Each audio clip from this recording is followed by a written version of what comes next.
Magandang umaga mga ka-agri. Bali mayroon lang akong i-share sa inyo tungkol ito sa ginawa nating experiment ba, yung pagtatanim natin ng dragon fruit na idiretso mo lang sa lupa mga ka-agri.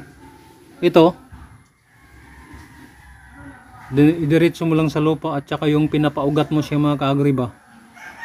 Para sa akin mga ka-agri ay maganda pala yung yung ito pinapaugat mo muna mga ka-agri. Nagtatanim tayo na yung pinapaugat muna at saka yung idiretso mo sa lupa mga ka-agri. Yan, ito kasi mga ka-agri dumaan na to sa bunga mga ka-agri, namunga tong mga dito. Ito tinan mo yan, tinatanggal ko tapos itatanim ko siya mga ka-agri. Nag experiment ba tayo ba kung alin ang magandang itanim, yung papaugatin mo muna bago itanim o yung i-direct mo lang sa lupa mga ka-agri. Tingnan mo, kapag i-direct mo sa lupa mga ka-agri, may posibilidad na maganito. Hindi ko lang alam kung ano mga ka-agri. Yan, uulitin naman natin to. Pero mayroon namang mga ka-agri yung i-direct mo lang sa lupa na nabubuhay talaga siya. Direct to. Yan mga ka-agri, buhay na buhay. Ito na to na to mga ka-agri, namumunga na rin to nabuhay siya mga ka-agri. Yung mga natin dinadirect natin, nasa mga 2 linggo na to mga ka-agri. Tingnan mo,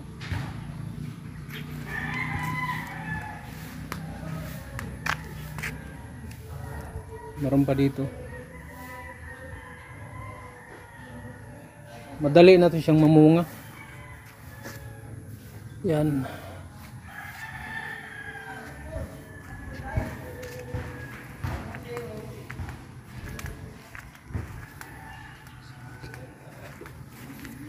sa aking sariling pananaw mga ka-agri or conclusion ko ba, maganda talaga mga ka-agri kapag nagtatanim tayo ng dragon fruit ay yung pinapaugat muna mga ka-agri.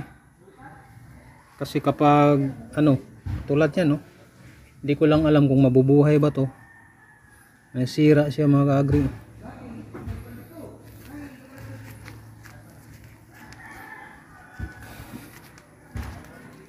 Kaysa ganito 100% talaga mga ka-agri na mabuhay talaga siya, kasi uugat to kahit mga ito mga ka-agri, kahit mga hindi naka sa to, yung sa lupa, uugat lang to. Katulad nito yan, ito hindi to nakasayad sa lupa, tinatali ko lang to dito mga ka-agri. Kaso nga lang matagal yan matagal magbunga.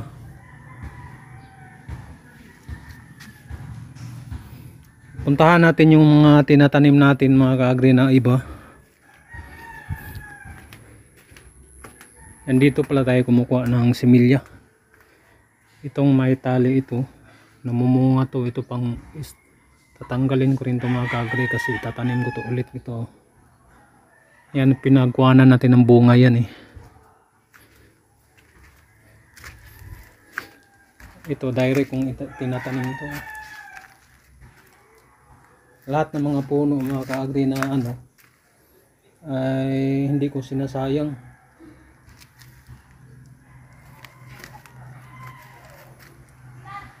Nilagyan ko ng dragon fruit na ito, namunga na to dumaan na to sa pagbunga mga ka-agri. Kaya kapag mabuhay to, madali itong mamunga.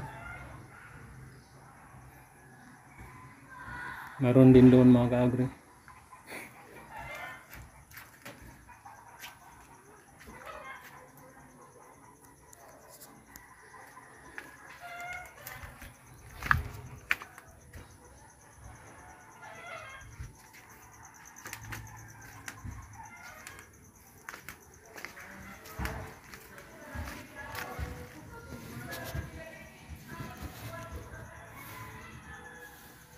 Bali yan ang sarili nating ano mga kaagre, yung obserbasyon sa experiment natin na maganda pala talaga yung ano, yung papaugatin mo muna bago itanim.